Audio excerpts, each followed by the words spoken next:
NCERT के according जो chapter 6 है आपका, वो है application of derivatives.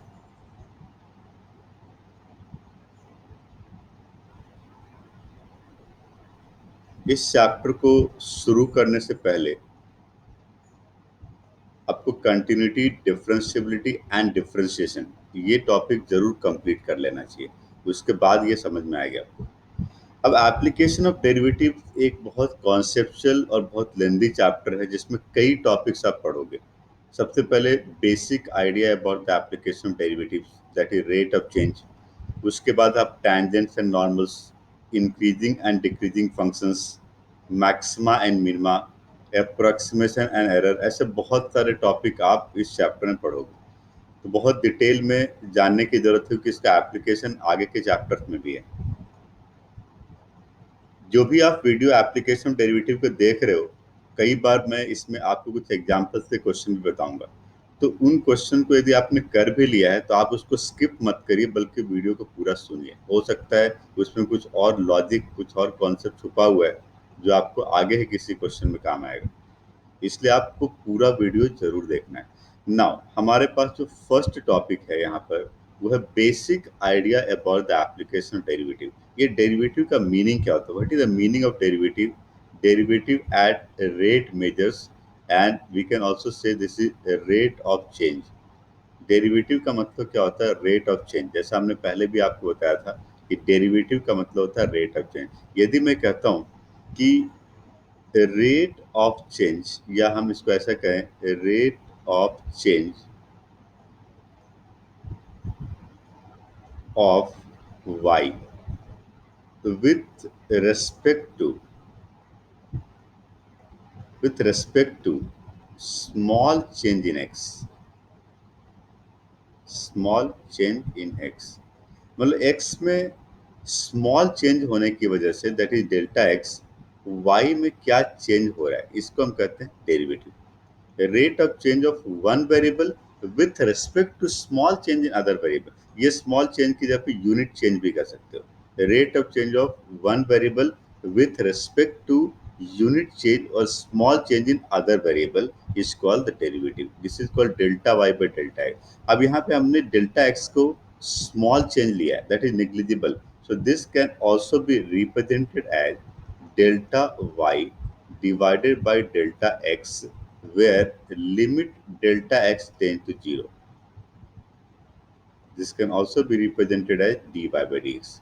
So dy by dx का मतलब क्या होता है? dy by dx का मतलब होता है delta y divided by delta x, where delta x is negligible, क्योंकि हमने कहा rate of change of y with respect to small change in x, ऐसा हमने कहा है। आ रही बात समझ में? So this is called the derivative. अब यहाँ पे यदि कुछ रियल लाइफ एग्जांपल लिया जाए, यदि मैं कहता हूँ, एक सिंपल से एग्जांपल से इस बात को समझो कि किस तरह क्वेश्चन आप पूछे जाएंगे। यदि मैं कहता हूं कि हमने लेक के अंदर एक पत्थर फेंका, we drop a stone in a lake, drop a stone in still water. Lake का मतलब क्या है? Still water. हमने एक पत्थर फेंका, क्या होगा? यहाँ पर एक सर्कल बनेगा, फिर फ्रैक्शन ऑफ सेकेंड में सर्कल बड़ा हो जाएगा, फ्रैक्शन ऑफ सेकेंड में सर्कल और बड़ा हो जाएगा, फ्रैक्शन ऑफ सेकेंड में सर्कल और बड़ा हो जाएगा। क्या हो रहा है? देखो, हमने क्या किया? Drop a stone in a still water in a lake. तो सबसे पहले क्या होता है? एक छोटा सर्कल बनता है, फिर उससे बड़ा सर्कल, फिर उससे बड़ा सर्कल, फिर उससे बड़ा सर्कल। जहां पे हमने स्टोन फेंका वहां पे सबसे छोटा सर्कल बनेगा सबसे पहले। तो हो क्या रहा है? टाइम के साथ इस सर्कल का रेडियस बढ़ रहा है, टाइम के साथ इस सर्कल का रेडियस बढ़ रहा है। इसका मतलब यहाँ पे क्या हो रहा है? यहाँ पे D R by D T हो रहा है, change in radius of circle with respect to small change in time. Time में स्मॉल चेंज होने की वजह से रेडियस में चेंज हो रहा है। This is called D R by D T. तो इस तरह से आप रियल लाइफ एग्जाम्पल के क्वेश्चन यहाँ पे इस चैप्टर में करोगे, जिसमें आपको सबसे पहले आइडेंटिफाई करना है कि किस वेरिएबल में चेंज होने की वजह से किस में चेंज हो रहा है।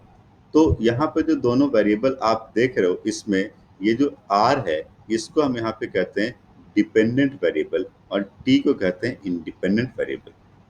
Are is depend on time, यदि टाइम ही रुक जाए तो रेडियस बड़ा ही नहीं होगा और ये सर्कल रुक जाएगा, बट ऐसा हो नहीं सकता। टाइम जैसा जैसा बढ़ेगा रेडियस बढ़ता रहेगा। इसी में इसको हम ऐसा भी कह सकते हैं कि D A by D T, we can also say this is D A by D T. Why? Change in area of circle with respect to time, time में चेंज होने की वजह से एरिया में भी चेंज हो रहा है। ऐसे बहुत सारे रियल लाइफ एग्जाम्पल भी आप ले सकते हो। यदि मैं एक और सिंपल सा एग्जाम्पल आपके सामने रखूं कि फिजिक्स का कुछ एग्जाम्पल यदि आप लेते हो, change in velocity with respect to time, this is called acceleration. Change in displacement with respect to time, this is called velocity. तो ये सब कैसे बन रहा है? ये सब change in one variable with respect to small change in other variable है। आपने आपके पास एक ऑब्जेक्ट है यहाँ पर और आपके पास एक दूसरा ऑब्जेक्ट है, सॉरी एक ऑब्जेक्ट है, इसको आप पुश करते हो। एक ऑब्जेक्ट था आपके पास जिसको आपने पुश किया, इस तरह फोर्स लगाया, तो क्या हो गया? चेंज इन डिस्प्लेसमेंट टाइम की वजह से। क्या हो रहा है यहाँ पे? डिस्प्लेसमेंट में चेंज हो रहा है टाइम की वजह से। तो क्या हो रहा है? D S by D T हो रहा है यहाँ पे, change in displacement with respect to time. तो आपको बस ये देखना है कि change in one variable with respect to another variable. अब यहाँ पे जो क्वेश्चन पूछे जाएंगे इस टॉपिक में, उसके लिए आपको 2 डायमेंशनल एंड 3 डायमेंशनल फिगर के area and perimeter and volume and surface area के जो 10th क्लास में हमने फॉर्मूला पढ़ा है वो आपको याद होना चाहिए। यहाँ पे बहुत सारे क्वेश्चन 2 डायमेंशनल फिगर के ऊपर होंगे, ट्राइंगल, क्वाड्रिलेटरल, स्क्वायर के ऊपर होंगे। बहुत सारे क्वेश्चन 3 डायमेंशनल फिगर के ऊपर होंगे, लाइक स्फीयर, सिलेंडर, कोन, क्यूबॉइड के ऊपर होगा। कैसा क्वेश्चन आएगा? एक एग्जांपल लो, यदि मैं कहता हूँ एक बैलून में हम एयर फिल करते हैं तो क्या होगा? वॉल्यूम बढ़ेगा। So what is the rate of change of volume with respect to, अब यहाँ पे चेंज इन कुछ भी दिया हो सकता है वेरिएबल। तो आपको क्वेश्चन को पढ़ के पहले ये आइडेंटिफाई करना है कि किस वेरिएबल में चेंज होने की वजह से किस में चेंज हो रहा है। उन दोनों वेरिएबल को आइडेंटिफाई करो और फिर उसको फाइंड करो। तो मैं आपके सामने कुछ एग्जांपल रखूंगा, आपको बेटर समझ में आएगा। यदि मैं आपके असाइनमेंट से यदि कुछ क्वेश्चन लेता हूं, आप सबसे पहले आपके पास असाइनमेंट जरूर होना चाहिए। यदि आपके पास असाइनमेंट नहीं है तो आप e-maths.in पे जाइए और वहां से जरूर डाउनलोड करिए। e-maths.in हमारी वेबसाइट है, यहाँ पे डाउनलोड सेक्शन में जाइए, असाइनमेंट डाउनलोड करिए पहले, और असाइनमेंट से ही क्वेश्चन में कराऊंगा जनरली। ठीक है, चलिए अब क्वेश्चन नंबर 4 की यदि हम बात करें, क्वेश्चन 4 में लिखा है an edge of a variable cube is increasing. एक वेरिएबल क्यूब है हमारे पास, एक क्यूब है जो कि वेरिएबल क्यूब है और इसका एज बढ़ रहा है। Edge of a cube is increasing at the rate of, increasing में हमेशा पॉजिटिव चेंज रखते हैं एंड डिक्रीजिंग में नेगेटिव चेंज रखते हैं। तो एज ऑफ द क्यूब को यहाँ पे ए मान लेते हैं। लिखा हुआ है the edge of a variable cube is increasing at the rate of 3 centimetre per second. अब ये जो 3 सेंटीमीटर पर सेकेंड है, इसके यूनिट से क्लियर है कि इसका जो क्यूब का जो एज का जो रेट ऑफ चेंज है वो टाइम के रिस्पेक्ट में दिया हुआ है, इसलिए बिकॉज सेंटीमीटर पर सेकेंड है। पर सेकेंड मतलब किस में चेंज होने की वजह से क्यूब के एज में चेंज हो रहा है? टाइम में चेंज होने की वजह से हो रहा है। सेंटीमीटर पर सेकेंड का मतलब होता है change in edge with respect to time. ये बात अंडरस्टूड है। कई बार यूनिट को देख के आपको पता करना पड़ेगा कि किसका चेंज किसके रिस्पेक्ट में दिया हुआ है, ऐसा नहीं कि डायरेक्ट दिया रहेगा। लिखा हुआ है an edge of variable cube is increasing at the rate of 3 centimetre per second. How fast is the volume of the cube increasing, और यहाँ पर जो वॉल्यूम है इस क्यूब का वो किस रेट से इंक्रीज होगा। व्हेन, जिस समय edge of the cube 10 centimetre था, जिस समय क्यूब का एज 10 सेंटीमीटर था उस समय वॉल्यूम का रेट ऑफ चेंज क्या होगा टाइम के एस्पेक्ट में। तो आपने देखा यहाँ पे हमारे पास 3 वेरिएबल्स हैं। क्या क्या वेरिएबल हैं? Edge, volume and time.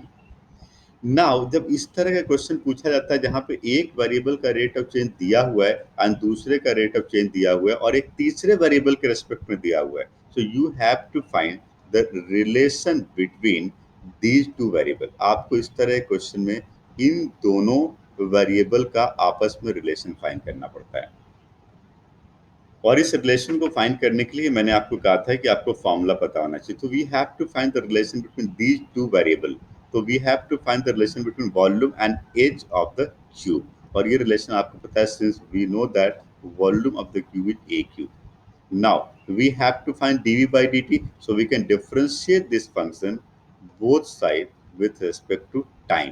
हम इसको टाइम के रेस्पेक्ट में दोनों तरफ डिफरेंशिएट करें तो वॉल्यूम का डेरिवेटिव dv by dt हो जाएगा, ए क्यू का डेरिवेटिव टाइम के रेस्पेक्ट में 3a² multiply D A by D T. A Q में हमने चेन रूल लगाया, ए क्यू का डेरिवेटिव ए के रेस्पेक्ट में 3a² एंड फिर ए का टी के रेस्पेक्ट में D A by D T. Now D A by D T is already given, we can say dv by dt is equal to 3a² multiply 3। D A by D T की value हमने put कर दी। Now ultimately हमें dv by dt जो find करना है वो कौन से पॉइंट पे फाइंड करना है, हमें फाइंड करना है when a is equal to 10 centimetre. So we can put the value 10² multiply 3 और ये हो गया 9 मल्टीप्लाई 100 900। 900। अब यहाँ पे यूनिट बहुत इंपॉर्टेंट है, यूनिट आप जरूर लिखोगे अदरवाइज मार्क्स नहीं मिलेंगे आपको। वॉल्यूम विथ रिस्पेक्ट टू, आपने क्या फाइंड किया, देखिए volume with respect to time find किया है, तो वॉल्यूम का यूनिट यहाँ पर सेंटीमीटर क्यूब हो जाएगा, with respect to time second हो जाएगा। तो 900 सेंटीमीटर क्यूब पर सेकेंड। अब बहुत सारे बच्चे जो फिजिक्स की क्लास पहले अटेंड कर चुके हैं काइनेमेटिक्स में, वो कहते हैं कि सर आपने सेंटीमीटर क्यूब ऐसा क्यों लिख दिया, सेंटीमीटर क्यूब तो सेंटीमीटर ऐसा लिखना चाहिए था। एक ही बात है, फिजिक्स में जनरली हम ऐसा लिखते हैं, बट आप ऐसा भी लिखो ऐसा भी लिखो एक ही बात है। जनरली हम लोग मैथ्स में इस तरह से लिखते हैं, सेंटीमीटर क्यूब पर सेकेंड, राइट। तो ये मैंने आपको एक एग्जाम्पल बताया, आप क्वेश्चन के स्टेटमेंट को पढ़ के पता करिए कि किस वेरिएबल का रेट ऑफ चेंज गिवन है और किस वेरिएबल का रेट ऑफ चेंज फाइंड करना है, और उन दोनों वेरिएबल को आपस में रिलेट करने का ट्राई करिए। कई बार वो दोनों वेरिएबल आपस में डायरेक्टली रिलेटेड नहीं होगा, तो उसको हम 2 स्टेप्स में करेंगे। इस तरह का एग्जाम्पल भी मैं आपके सामने एक लेता हूँ। यदि मैं आपके सामने एक एग्जाम्पल लेता हूँ,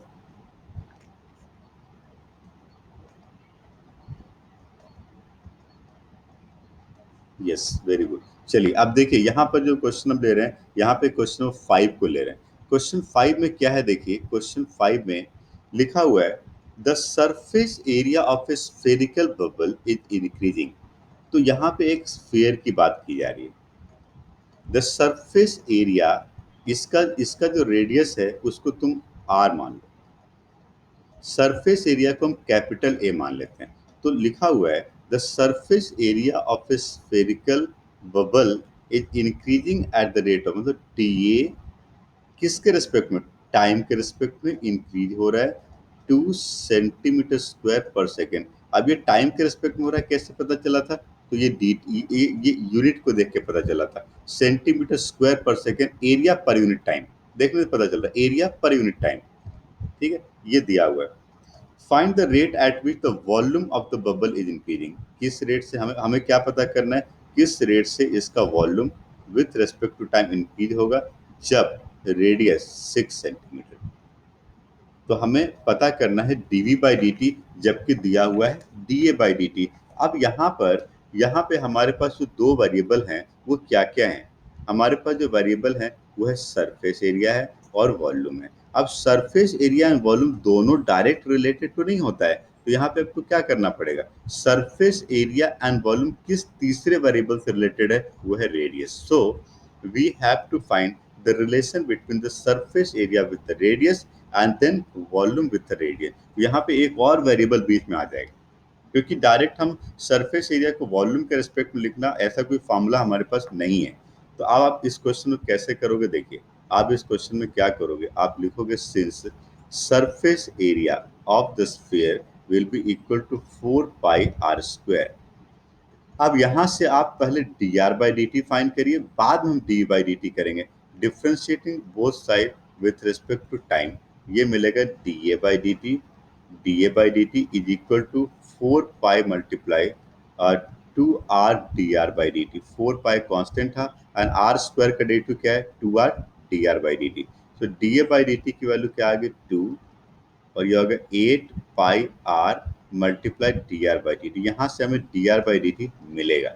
सो अल्टीमेटली हमें D are by D T मिला 1 बाई 4 पाई आर। ये हमें क्या मिला, D are by D T मिला, राइट। अब इसके बाद हमें फाइंड करना D V by D T. Now we have to find the relation between radius and the volume. तो we can say volume of the sphere is equal to 4/3 pi R cube. क्या find करना है? D V by D T.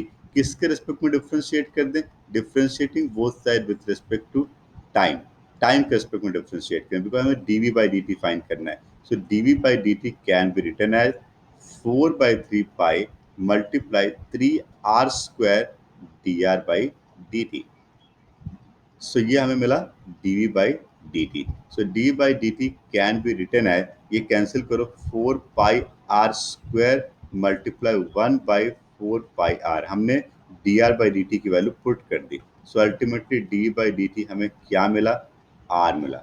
और D by D T किस point पे पता करना था हमें? क्वेश्चन को पढ़िए, आर इक्वल टू 6 सेंटीमीटर पता करना था। तो आंसर क्या आ गया? 6। अब इसका यूनिट जरूर लिखना। यूनिट कैसे लिखोगे? ये क्या देखिए, volume with respect to time, volume centimetre cube, time second. तो आंसर क्या आ गया? 6 सेंटीमीटर क्यूब पर सेकंड। हमारी बात सुन। तो इस तरह से हम इन क्वेश्चन को सॉल्व करेंगे जहां पर वो दोनों वेरिएबल आपस में डायरेक्ट रिलेटेड नहीं है, बट वो दोनों वेरिएबल एक तीसरे वेरिएबल रेडियस से रिलेटेड है। तो पहले हम इसको, जो गिवन पार्ट है उसको रेडियस के साथ रिलेट करेंगे, और फिर जो फाइंड करना है उसको रेडियस के साथ रिलेट करेंगे। और ये फॉर्मूला आपको पता होना चाहिए। हमने यहाँ पे दो फॉर्मूला यूज किया जो हमने 10th क्लास में पढ़ा था, that is surface area of the sphere and दूसरा volume of the sphere.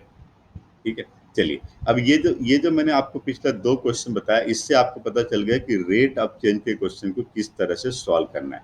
But कई बार कुछ क्वेश्चन ऐसे भी होते हैं जहां पर कि स्टेटमेंट को पढ़ के वेरिएबल्स का पता ही नहीं चलता है। तो वहां पे हमें वेरिएबल्स को खुद एक्स वाई जेड या पी किसी भी फॉर्म में, किसी अल्फाबेट के फॉर्म में कंसीडर करना पड़ता है। आपको देखना पड़ेगा स्टेटमेंट को पढ़ के कि किस में चेंजेस हो रहा है, कौन सा लेंथ, कौन सा एरिया, कौन सा वॉल्यूम, क्या इंक्रीज या डिक्रीज हो रहा है। इस बात को पहले समझिए, तब उससे आपको पता चल जाएगा कि हमें किसका रेट ऑफ चेंज दिया हुआ है और किसका रेट ऑफ चेंज फाइंड करना है। तो पहले हमें वेरिएबल्स को आइडेंटिफाई करना जरूरी है।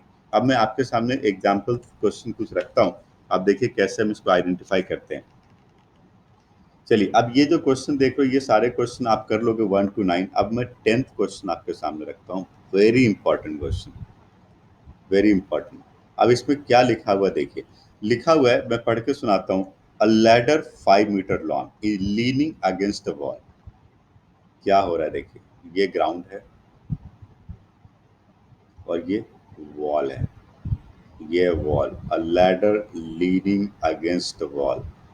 कभी कभी डायग्राम को हमें बड़ा प्रैक्टिकल बनाना पड़ता है, हमें समझना इजी होता है। जब भी आप किसी क्वेश्चन को कर रहे हो तो थोड़ा उसके साथ खेलना सीखो।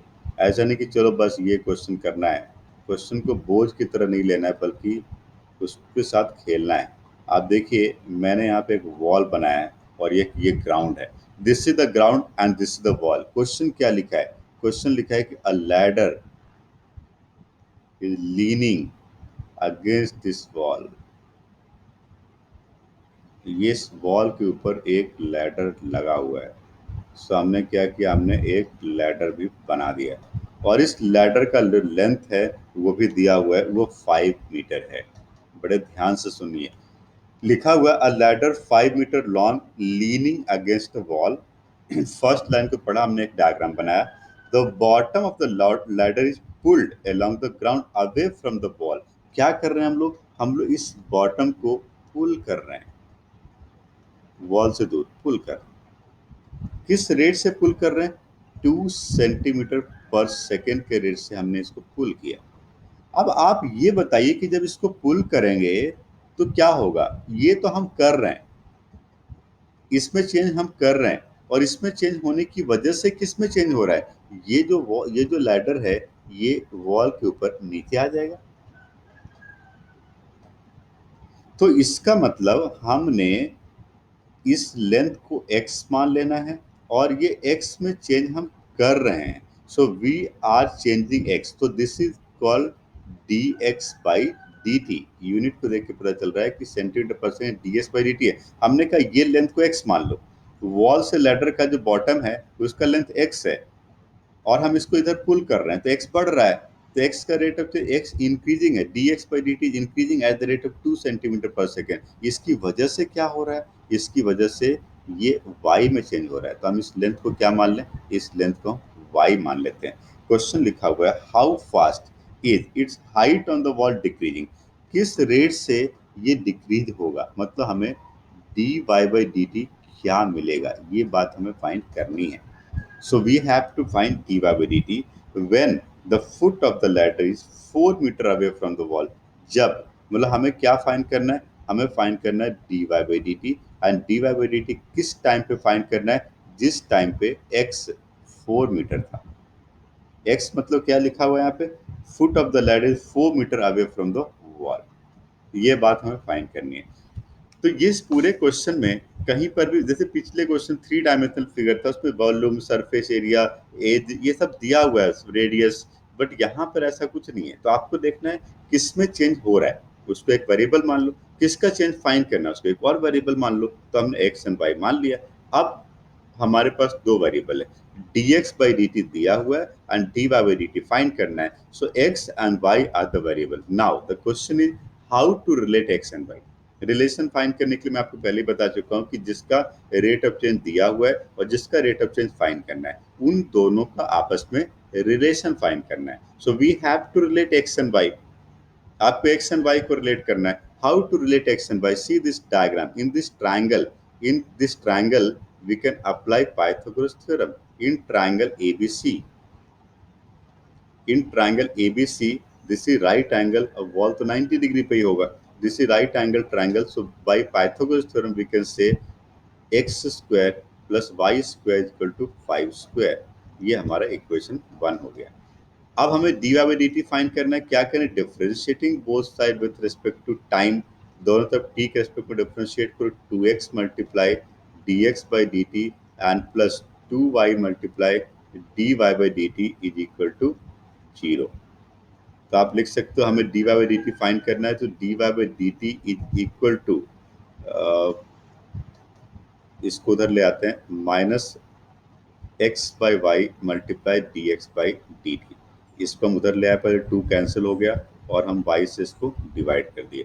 नाउ अब dx बाई डी टी तो दिया हुआ है, so dy by D T की जो वैल्यू आएगी वो आएगी minus x by y multiply 2। But यहाँ पे एक प्रॉब्लम है कि x और y कहाँ से आएगा, तो x तो 4 मीटर था। अब आपको देखना है कि जिस समय पे x 4 मीटर था उस समय पे y कितना था, वो हमें यहाँ से पता चलेगा। यदि आप यहाँ पर as x is equal to 4 put करोगे तो y कितना होगा, 3 होगा। ऑफ कोर्स जरा पुट करके देखिए यहाँ पे, जब आप x को 4 पुट करो तो y कितना आएगा, 3 आएगा। इसका मतलब हमें फाइंड करना है dy by dt, हमें फाइंड करना है dy by dt when x is equal to 4 and y equal to 3 metre. अब आप सोच रहे हो कि इसको सेंटीमीटर में कन्वर्ट करें, क्योंकि बाकी तो सब सेंटीमीटर में था, ऐसी कोई जरूरत नहीं, बिकॉज यहाँ पर x बाई वाई एक रेशियो है, तो मीटर टू मीटर कैंसिल हो रहा है, तो हम सीधा लिख सकते हैं। अब सेंटीमीटर में कन्वर्ट करोगे तो वही बात है। तो आपके क्या किया, आपने x और y की वैल्यू पुट कर दिया, आ गया -8/3।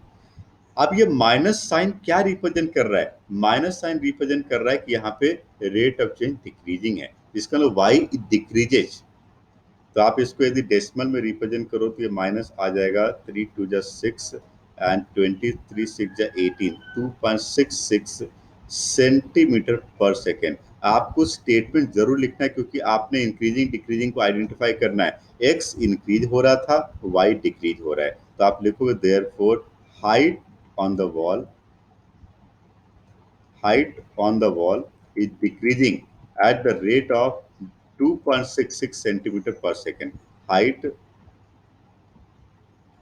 on the wall is decreasing at 2.66 centimetre per second. आपको ये इंक्रीजिंग डिक्रीजिंग के बारे में यहाँ पे लिखना पड़ेगा। आ रही बात समझ में? तो इस तरह से हम इन क्वेश्चन को सॉल्व करेंगे जहां पर कि आपको वेरिएबल्स का पता नहीं है, वेरिएबल्स को खुद से कंसीडर करना पड़ेगा। तो मैंने आपको कुछ एग्जाम्पल बताए हैं, मैं अगली क्लास में आपको रेट ऑफ चेंज के ऊपर कुछ और एग्जाम्पल बताऊंगा, बट उसके पहले आपको कुछ क्वेश्चन ट्राई करना चाहिए। नेक्स्ट वीडियो देखने से पहले आप इन क्वेश्चन को जरूर ट्राई करिए। हाँ, हो सकता है कि आपसे कुछ क्वेश्चन ना हो, कोई प्रॉब्लम नहीं, बट फिर भी 2 3 4 5 अटेम्प्ट लगाइए पहले। तो आपके असाइनमेंट से क्वेश्चन नंबर 1 से ले करके एंड क्वेश्चन नंबर 13 तक इन क्वेश्चन को आप जरूर ट्राई करिए एंड उसके बाद आप नेक्स्ट वीडियो को देखिए। और यदि आपको कोई डाउट है तो आप मुझे व्हाट्सअप करिए 9476080120 पे। नेक्स्ट क्लास में हम रेट ऑफ चेंज का कुछ और वर्ड प्रॉब्लम लेंगे एंड उसके बाद हम आगे बढ़ेंगे।